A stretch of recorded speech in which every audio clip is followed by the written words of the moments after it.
I mean, the direct... Yeah, the direct one is the... Well, of course, that lady shouldn't have known that, but then, you can't really... Well, ignorance is not an excuse sometimes, but unfortunately, a lot of people are ignorant of a lot of the things that happen. So, see, my actually involved the barangay, but they told her just to Keep telling them to say. I think more action should have been taken.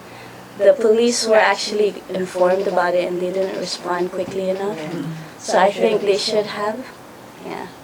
Because when there are infractions that happen in municipal waters and in the sanctuary, the police should be the first to respond when they're called. And the unfortunate thing was, it's a weekend, it's so early in the morning, then they didn't respond fast enough.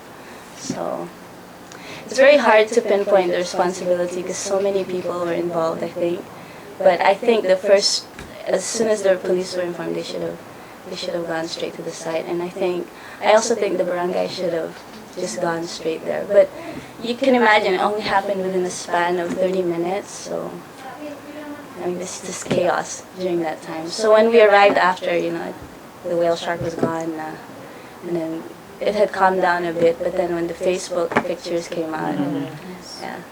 I don't know if it's a good thing or a bad thing. It might be a good thing because, it would just stay hidden issue for a long time, but maybe it's a good thing so people would understand that this is not how, these animals should be treated. Yeah. Yeah, so, you see both sides of a coin here. The positives and the negatives for this kind of incident.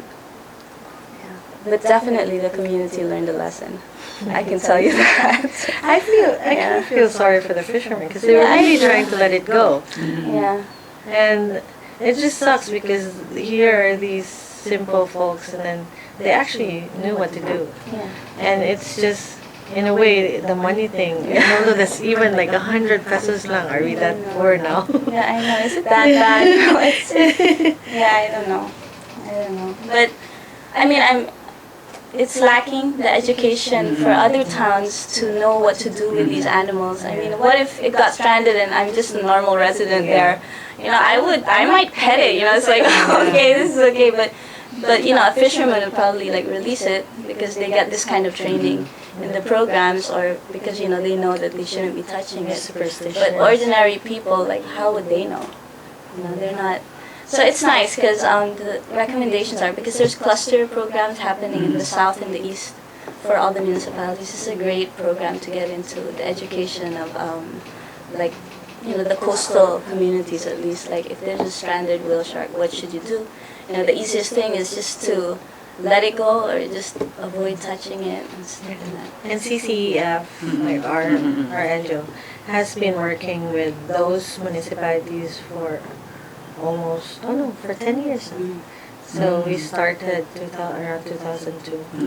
And so these clusters were made through our foundation. So hopefully the clusters can work together to make sure that these information about how they should be handled can be, disseminated to all the municipalities, not just in Oslo, because that's where the whale sharks are.